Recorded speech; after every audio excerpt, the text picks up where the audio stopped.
Hello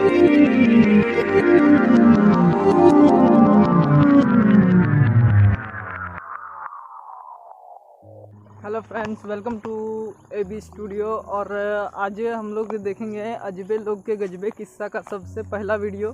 तो पूछेंगे कि ये अजबे लोग का गजबे किस्सा क्या है।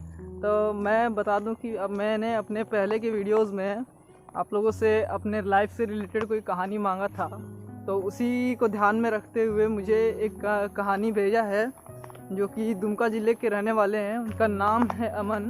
खैर, उन्होंने अपना पूरा नाम और पता नहीं बताया है, तो जिसके कारण मुझे भी इतना ही पता है। और हम लोग देखेंगे आज उनकी कहानी में कि जब बच्चा 10th पास कर लेता है तो उसके बाद वो बाहर की पढ़ाई के लिए जाता है, तो वो क्या कुछ अनुभव करता है। तो उसने अपनी कहानी में मुझे लिखा है, और उन्होंने इस कहानी को कुछ इस तरह से लिखा है कि पढ़ने वाले को भी मज़ा आ जाए और सुनने वाले को भी मज़ा आ जाए।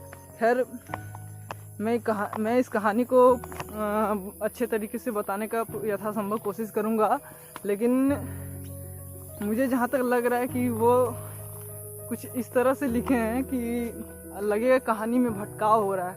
कहानी में भटकाव हो रहा है, वो अपने जो कुछ बताना चाह रहे हैं उससे भटक रहे हैं, लेकिन फिर से वो कहानी को ऐसे जोड़ते हैं मानो कि ये सब एक कहानी का हिस्सा था, जिसके कारण कहानी और भी मज़ेदार हो जाती है।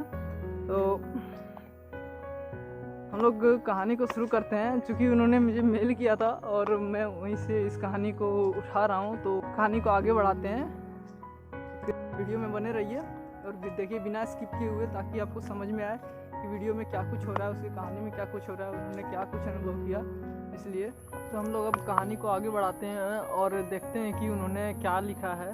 तो कहानी कुछ ऐसे शुरू होती है जैसे उन्होंने लिखा है कि 10वीं में अच्छे अंक प्राप्त होने के बाद मैं सीधे पटना चला आया +2 की पढ़ाई के लिए, और विज्ञान विषय को चुनकर मैं विज्ञान संकाय का विद्यार्थी कहलाया।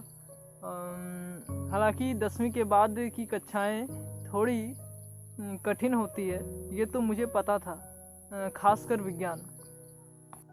लेकिन जब चारों ओर से आपके तारीफों के पुल बांधे जा रहे हो, तो भले ही किसी ने पत्थर से मारकर पेड़ पर लगे फल को नहीं तोड़ा होगा, लेकिन ऐसी परिस्थिति में वो भी पत्थर फेंक के आसमान में छेद करने की बात करता है। फलस्वरूप ऐसा ही हुआ। मैंने अपने पैर से कहीं बड़ा अपना जूता ले लिया, अर्थात विज्ञान ले लिया।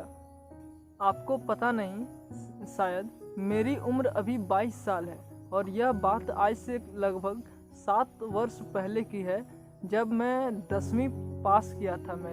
जब 10वीं पास किया था, 10वीं में अच्छे अंक आए थे, ये उस समय की बात है।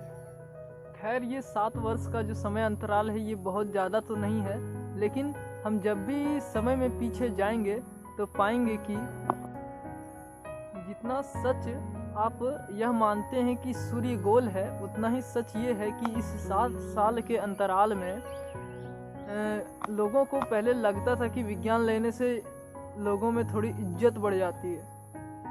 अतः बिल्कुल ऐसा ही हुआ।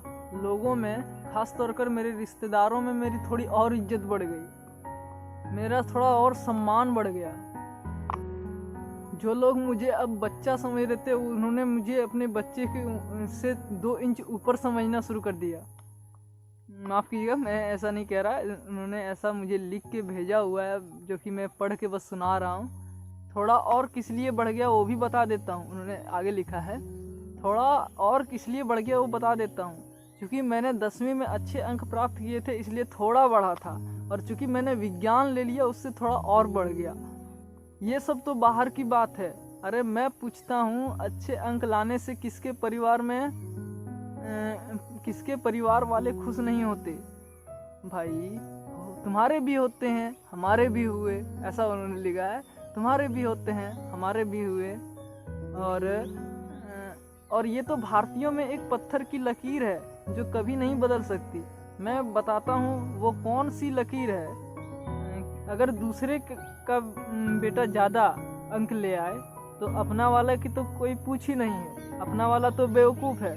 और अपना वाला तो पढ़ता ही नहीं है। भांति भांति प्रकार के ताने सुनने को मिलेंगे। ऐसा भाई कैसे लिख सकता है यार? जहाँ तक लिखा है सच ही लिखा है, ठीक ठाक ही लिखा है। अक्सर हम अपने गांव परिवार में तो देखते ही हैं कि अगर आपका किसी का बेटा, किसी का बेटी, कोई भी है, कुछ भी है, किसी का तो अच्छा नंबर ले आए तो बहुत अच्छा, बहुत शाबाशी मिलेगी। और कहीं अगर उसने किसी अपने उसके रिश्तेदार वालों से या आस पड़ोस के वालों से कम नंबर ले आया तो सच बता रहा हूँ, तुम्हारे सामने उसकी इतनी तारीफों के पुल बांधे जाएंगे ना कि क्या ही बोलूँ। तो खैर आगे पढ़ते हैं हम लोग कहानी को। तो दोस्तों, आज हम लोग अमन की कहानी को यहीं रोकते हैं और इसका अगला भाग आएगा, बहुत जल्दी आएगा, क्योंकि इनकी कहानी बहुत लंबी जाने वाली है। इसके 2-3 पार्ट तो आराम से हो ही जाएंगे, क्योंकि अभी तक ये घर से निकले भी नहीं हैं और उन्होंने इतना कुछ लिख दिया है। जैसे देश दुनिया के बारे में, अपने आसपास में क्या हो रहा है, क्या परिवर्तन हो रहा है, उन्होंने रिजल्ट आने तक, परीक्षा लिखने के बाद रिजल्ट आने तक और रिजल्ट आने के बाद की ये अपने फीलिंग्स को लिखा है। अपने संवेदनाओं में जो भी आया बन पड़ा उन्होंने लिखा है, और कुछ ऐसे चुटीले ढंग से लिखा है कि आप पढ़ेंगे तो आपको भी ज़रूर हंसी आ जाएगी। खैर आप इसको सुन सकते हैं, तो बस वीडियो के माध्यम से सुनिए और समझिए, इससे आगे हम कुछ नहीं कर सकते।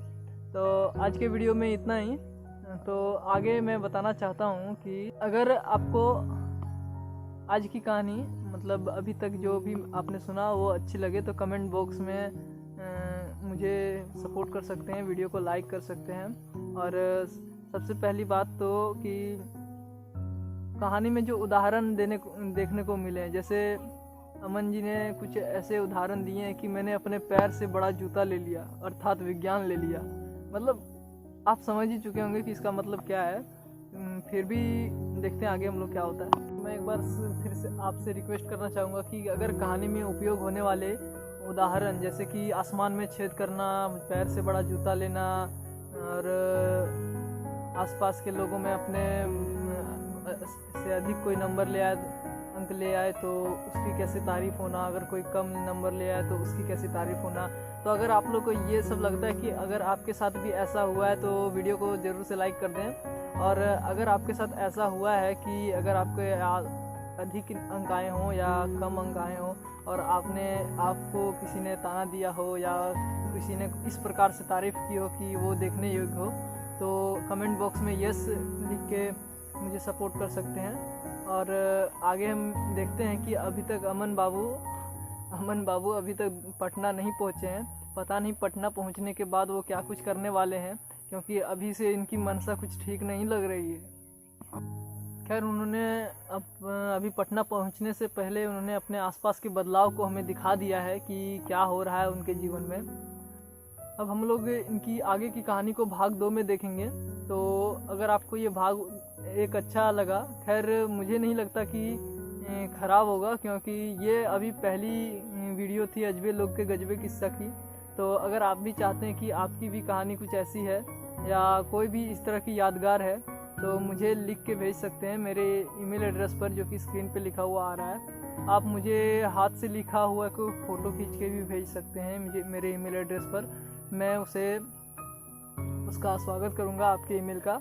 और सबसे पहली बात तो ये कि वीडियो को लाइक करने के बाद अगर चैनल को आपने सब्सक्राइब नहीं किया तो समझ लीजिए इसका जो दूसरा भाग है उससे आप वंचित रह जाएंगे। आप इसके दूसरे भाग को नहीं देख पाएंगे, क्योंकि मैंने अभी पहले ही बताया कि अमन बाबू अभी तक पटना नहीं पहुँचे हैं। पटना पहुँच जाएंगे तभी तो हल्का हो जाएगा, सही बात बता रहे हैं। इसलिए वीडियो को लाइक करके चैनल को सब्सक्राइब कर लीजिएगा। और याद से आप अपनी कहानी मुझे लिख के भेजिए, क्योंकि आपको शायद ही ऐसी कहानी सुनने को मिलेगी यहाँ, क्योंकि ये कहानी लोगों के सीधे ज़िंदगी से, जीवन से जुड़ी हुई है और सीधे वहीं से आ रही है। तो वीडियो को अब मैं बार बार क्या कहूँ, आप समझ ही गए होंगे। Thank you. तो आप जब तक चैनल को सब्सक्राइब कर रहे हैं तब तक हम गरैया मछली मार के आते हैं।